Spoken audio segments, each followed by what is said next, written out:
ओम शांति। बाबा के अव्यक्त महावाक्यों बाबा ने कई बार कहा है, मूल्यों में भी बाबा ने कहा और अव्यक्त मूल्य में बाबा ने स्पष्ट कहा बाबा ने कि जो योगयुक्त भोजन बनाने से सभी की स्थिति में जो सुधार होगा, जो बाबा के बच्चे योगयुक्त होकर के भोजन बनाएँगे, चाहे अपने घर में बनाते या बाबा के सेंटर पर बनाते, कहीं पर भी बनाते हैं। तो बाबा कहते कि जो योगयुक्त होकर के भोजन बनाएगा, उस जिस भोजन को खाने से सभी की स्थिति में जो सुधार होगा, उसका बाबा ने कहा कि 1% आपको मिलेगा। बाबा ने पूछा कितने लोग हैं? तो उस समय बताया कि 400 लोग हैं। तो बाबा ने कहा कि 400% आपका जमा हो गया। तो बाबा ने कितनी बड़ी बात कह दी है। यज्ञ में देखो जो चीज़ें मिलती हैं, जो बाहर नहीं मिलती, एक ब्रह्मा भोजन और एक बाप। तो ब्रह्मा भोजन यदि प्यार से और योगयुक्त होकर के आप बनाएँगे, तो बाबा ने बहुत गहरी बात कही। तो एक बार के भोजन में ही उतना फल मिलेगा जितना 1000 को संदेश देने से मिलता है। ये भगवान के महावाक्य हैं। सोचो, हमें कितना आनंद आ गया ये सुन कर के। लोग ऐसा भी सोचते हैं ना कि भाई भोजन बनाना है तो छोटा-सा काम है, पर योगयुक्त भोजन बनाना ये बहुत बड़ा भाग्य, बहुत बड़ा पुण्य है। फिर बाबा ने और कुछ की कहा, तो बाबा ने बहुत सारी उसमें बातें बताई। तो ब्रह्मा भोजन बहुत बड़ी चीज़ होती है, चाहे आप अपने घर में बनाते हो या चाहे कोई बहनें माताएँ सेंटरों पर भी भोग बनाने के लिए जाती हैं, माताएँ बहनें भी जाती हैं। बहुत बड़ा पुण्य है। ये क्यों? अब उस पर आपको एक बहुत सुंदर बात बताते कि जो प्रकृति है, सब्जियाँ प्रकृति है ना, पानी, दाल, चावल सब, गेहूँ, आटा ये सब प्रकृति है ना। तो इस प्रकृति में मनुष्य के वाइब्रेशन को ग्रहण करने की सबसे ज़्यादा शक्ति होती है। ये बहुत बड़ी बात है। इन सब में भी ज़्यादा शक्ति होती है पानी में। पानी हमारे वाइब्रेशन को तुरंत अपने में समा लेता है और उसको जो पिएगा, वो उसमें चले जाएँगे वाइब्रेशन। तो भोजन बनाते अगर आप बहुत आनंदित स्थिति में आप गीत गा रहे हैं या गीत बजा रहे हैं, कोई मनपसंद क्लास चला रहे, मुरली चला रहे हैं, अच्छी-अच्छी स्थिति में अगर आप भोजन बना रहे हैं, लेकिन योगयुक्त दूसरा है बाबा ने कहा अच्छी स्थिति में स्थित होना, ये बहुत अच्छी बात है। तो यदि आपका योग इतना नहीं रहता, छूटता है, तो बहुत आनंद में बाबा से बात करते हुए आपके लिए भोजन बना रहे। बाबा, इस भोजन में हमारे परिवार के लिए औषधि बन जाएगा। यह अमृत है, जो भी इसको खाएगा, उसका कल्याण हो जाएगा, वह निरोग हो जाएगा। बाबा, इस पर अपनी नज़र डाल दो, अपने वाइब्रेशन डाल दो। बातें करते रहो बाबा से, तो ये ईज़ी है ना। थोड़ा-सा अपने को हटाना पड़ेगा अपनी बाहरी बातों से। तो ये करते हुए अगर हम भोजन बनाएँगे, तो हमारे ये सुंदर वाइब्रेशन समा जाएँगे उस भोजन में। और ये बिल्कुल सीधा सिद्धांत है कि जो वाइब्रेशन आपने भोजन में भर दिए, खाने वाले में भी वही पहुँच जाएँगे। वो नष्ट नहीं होते।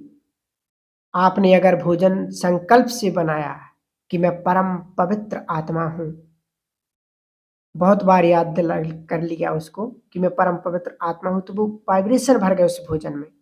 इस संकल्प से बनाया भोजन ये अमृत तुल्य है, औषधि है, तो वही बन जाएगा।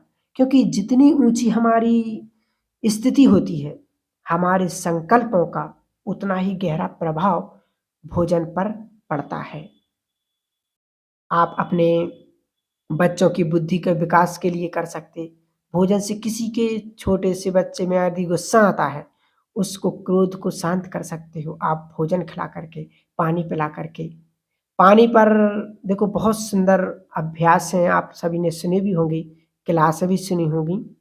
सूरज भाई बताते हैं कि पानी को अगर हम चार्ज करेंगे, 1 गिलास में हमने पानी लिया और संकल्प किया कि मैं बहुत खुशनुमा आत्मा हूँ, मैं बहुत खुश हूँ, मैं बहुत खुश हूँ और मुझे अनुभव से लगने लगेगा कि अपने आप ही मेरे जीवन में खुशियाँ बढ़ती जाएँगी।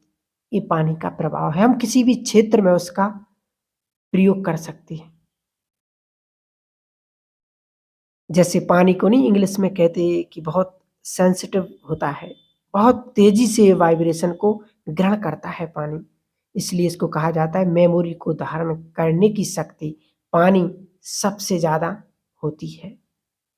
अन्न में, सब्जियों में इसलिए बहुत महत्व रहा है, योगयुक्त होकर के जो हमारे कर्म होते हैं, वह भक्ति में चलते हैं। अपने योगयुक्त भोजन बनाया यदि और जो ब्राह्मण बच्चे हैं बाबा के, तो वह ब्रह्मा भोजन का इतना बड़ा महत्व है कि कलयुग के अंत में भी लोग ब्राह्मणों को बुला करके भोजन खिलाते हैं और कहते हैं ना कि सभी इसको पुण्य मानते हैं। ये पुण्य का काम किया, तो काम किसने किया? हम बाबा के बच्चों ने। और पालना किनकी हो रही है? उन ब्राह्मण बच्चों की।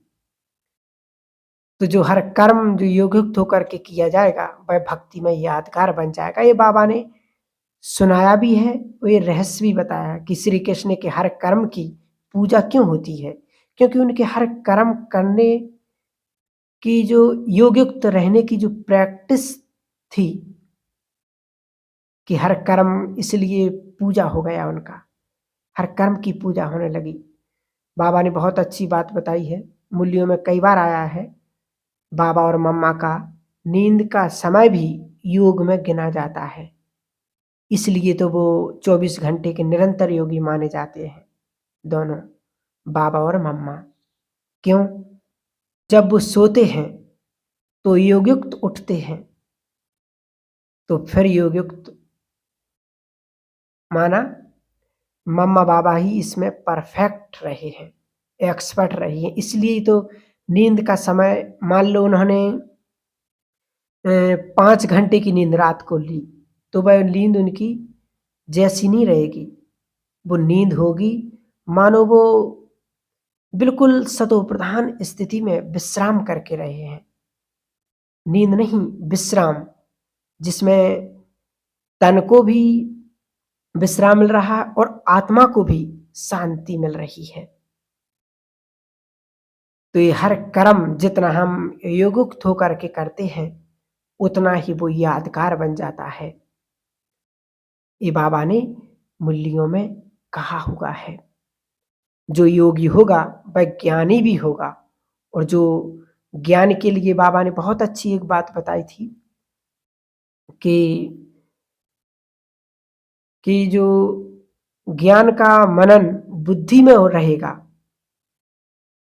बाबा ने कहा कि जो ज्ञान का मनन बुद्धि में रहेगा, कि तुम्हारी बुद्धि में ज्ञान टपकता रहे, तो तुम क्या बन जाओगे? मास्टर ज्ञान सागर। ये बहुत बड़ा भगवान ने हमें टाइटल दे दिया। बुद्धि में ज्ञान टपकता रहे, माना अपने अंदर एक चिंतन स्मरण रहे, ज्ञान में एक फीलिंग रहे ज्ञान की। तो हम ज्ञान युक्त होने से, ज्ञान युक्त माना कि व्यर्थ से समाप्त, व्यर्थ से बुद्धि हट जाएगी और हमारी बुद्धि स्वच्छ रहती है, तब हमारा योग अच्छा लगेगा। तो जिसने ज्ञान के द्वारा अपने मन को शांत कर लिया, वही सफल योगी बनेंगे। जिसने ज्ञान के द्वारा अपनी बुद्धि को दिव्य कर लिया हो, स्वच्छ कर लिया हो, क्लियर कर लिया हो, वही श्रेष्ठ योगी बनेंगे।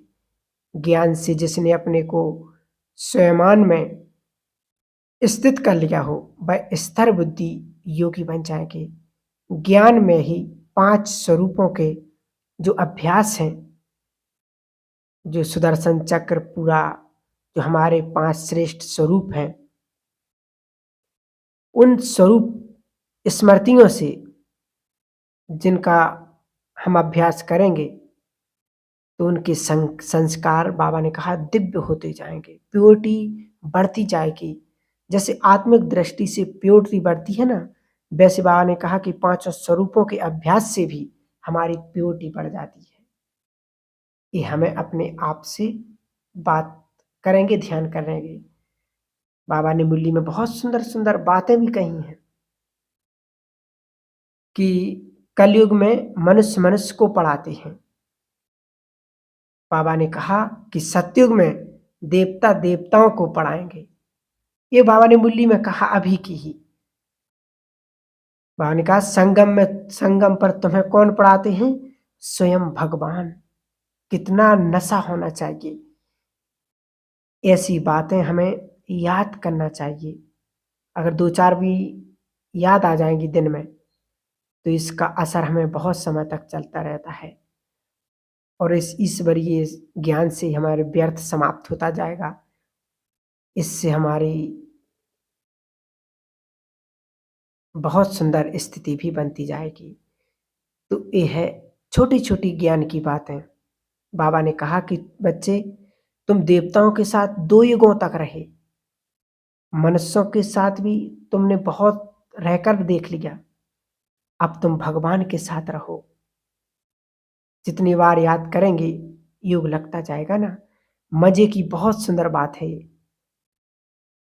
तो बाबा कि तुम 21 जन्म देवताओं की गोद में खेले, फिर लास्ट 2 युग मनुष्यों की गोद में खेले। अब भगवान की गोद में खेलो। कितनी सुंदर बात भगवान ने कही है। ये वो ज्ञान की बातें हैं जो मुरली में वास्तव में बाबा ने जो मुरली सुनाते हैं, अगर हम इतने प्यार से, इतनी एकाग्रता से हम अगर मुरली सुनेंगे, तो ये सारी बातें बाबा मुरलियों में कहते रहते हैं। तो ये सारी बातें बाबा कहते हैं हमें याद करना है दिन में। तो बाबा ने कहा कि जो स्पीकर पर सुनना और जो क्लास में सुनना, ये बहुत अंतर होता है मुरली का। तो बाबा कहते ये अलग-अलग, अगर हम क्लास में जाकर के अगर मुरली सुनेंगे और जीवन को 1 घंटा रसयुक्त बनाकर जब हम वापस अपने घर पर आएँगे, तो जे ऐसे लगेगा जैसे हम अमृत पान करके आए हैं। तो वो तो अमृत ही है ना। बाबा ने कहा ईश्वरीय महावाक्य, भगवान के बोल, लोग तो गीता के वचन सुन करके आनंदित हो जाते हैं। जब रामायण चलती, कथा चलती, तब व्यक्ति कितना खुश हो जाता है। और जहाँ भगवान स्वयं ज्ञान दे रहा हो, सुना रहा हो, वो अमृत बरसा रहा हो, ऐसा अनुभव करके हम ऐसे अमृत पान करके आए हैं। जब हम ऐसा अभ्यास करेंगे, और ये तब होगा जब हम एकाग्र होकर के मुरली सुनेंगे। इसके लिए हमें जो बीच-बीच में अच्छी-अच्छी पॉइंटें आती, वो भी हम लिख सकते हैं। जैसे कई बार नहीं, बाबा कहते कि आत्म अभिमानी होकर के बैठो। बाबा मुरलियों में नहीं कहते कई बार बीच-बीच में। तो ये लिखने की बात तो है ही, लेकिन ये बात क्या है हमने जीवन में, कि हमें अपने आत्म स्थिति में होकर के मुरली सुनना है। तो ऐसे-ऐसे बाबा ने बहुत सुंदर बातें हमें ज्ञान के माध्यम से, मुरली के माध्यम से बाबा सुनाते रहते हैं। ठीक है? ओम शांति, ओम शांति।